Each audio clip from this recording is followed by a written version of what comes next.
Sports are about gaining a competitive advantage. And for so long, the traditional ways of gaining an advantage is through harder training. In the game of basketball, which I played, it was honing your jump shot. It was working harder in the weight room to become faster, jump a little higher. I was lucky to sort of grow up in sort of the golden age of analytics as it pertains to basketball and the age, and really the emergence of big data in sports. The way I look at it is it's just another way, like honing your jump shot or honing your jump hook or getting faster or stronger to gain a competitive advantage on the basketball court, this time using numbers and data.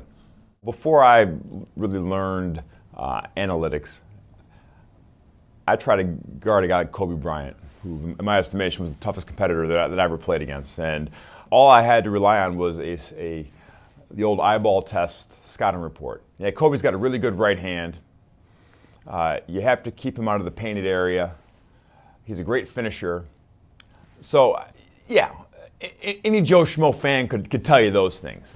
But after studying and going through the school of analytics, I knew exactly to a T who Kobe Bryant was. And I knew, as a defender trying to stop him, Kobe's worst case scenario and my best case scenario was to make him shoot a pull-up jumper going to his left hand.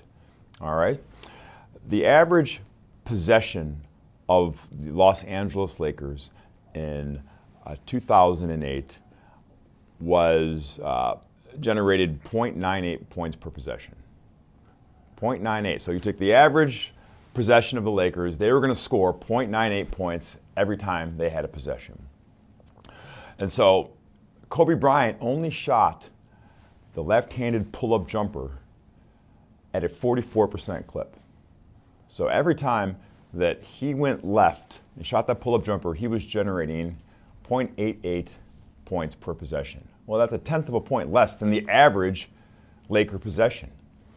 And so if I could make him do that time and time again, which is a lot tougher to do than to say, I'm shaving off a tenth of a point every single time. I'm actually making him detrimental to his team. And the way you have to look at it is all these tenths of points, all right, add up. They add up here, they add up here, add up there. And all of a sudden, those tenths of a points become points. And in the NBA, as we all know, the margin between wins and losses is very, very thin. So those tenths of points matter. And that's all it really is. It's no different than playing the stock market. You're trying to shave percentage points off your risk. And if you can accumulate enough, guess what? You're going to do very well. And so guarding a guy like Kobe Bryant, understanding exactly who he is, what his weakness is, made me a much better defender and allowed me to stick around the NBA for 13 years.